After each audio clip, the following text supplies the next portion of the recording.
thought that you have. And it's hard because, again, it's like we live in a world where we're taught to hate ourselves constantly. So it's like, it's really hard, but it's like every single thing I think that you think about yourself and others and how you react to things, what you choose to think about, what you spend time talking about. It's like, I think it all plays a part somehow. I don't know. I just, back to more manifestation, like if we're going really there, because I kind of went off the rails a little bit.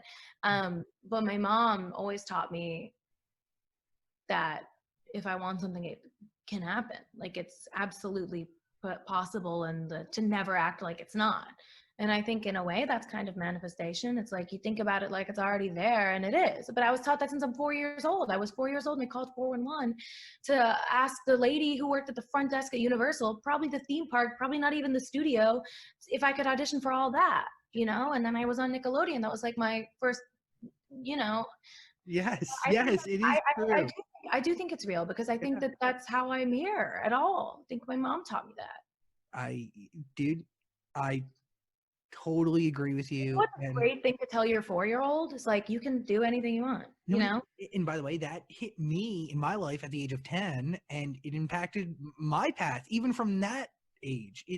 You were the youngest rock star, radio host, entrepreneur at, how old were we when we started doing this together? You were what, 15? Yeah, we had your own radio show on 1 million stations when you were 2 months out of the womb. a fetus. Right off the press, couldn't even speak. You're like, I'm Zach saying on the radio. Say it's, well, you want to go? I was going to quote from the song, one of my favorite lines. One of my favorite passages from you go first. the album.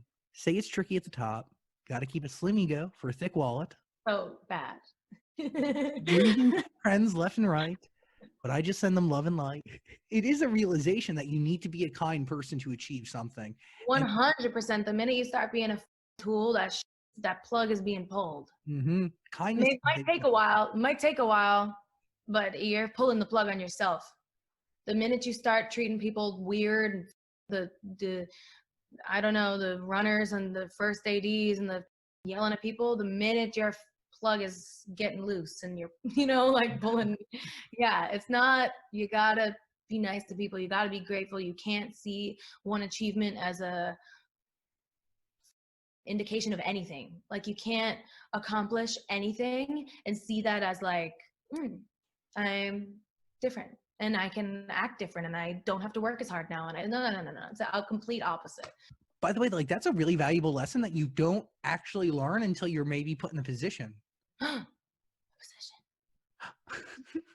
like to have a great success, you know? Like you don't. You know when you have songs and then you can't hear certain words anymore? Yes. They're like, I have a problem, and I'm like, I hear the intro start and that I should be in my place ready to go like this.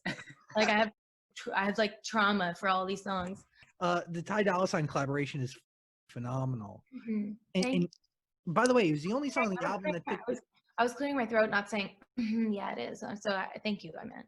I was clearing my throat, but it sounded like I was like, yes, it is.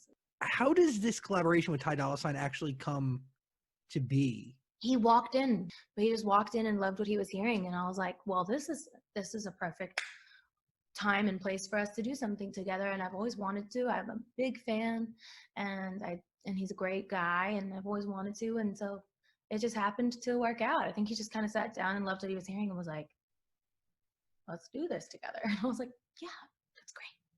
Well, the record is, I mean, the entire album is very much present, but it gives me a timeless feel. Safety Net, it's like feels very old school R&B, but in the best possible ways. Thank you. That's my wet dream. Tripping, falling with no safety net, all over the sky. You're questioning if this love is real. At this point in life, do you even know? Like, do you have a test? Do you have a gauge? How do you know? Well, you don't, but you do. You know, your heart, your gut, your friends and family, you know. I trust the people around me a lot. They've always, in the past, when I've been in something where it's not gone the way everyone has wanted it to go for me, they've always been like, hi. Yeah, you know that. You've been one of the people. So it's like, yeah.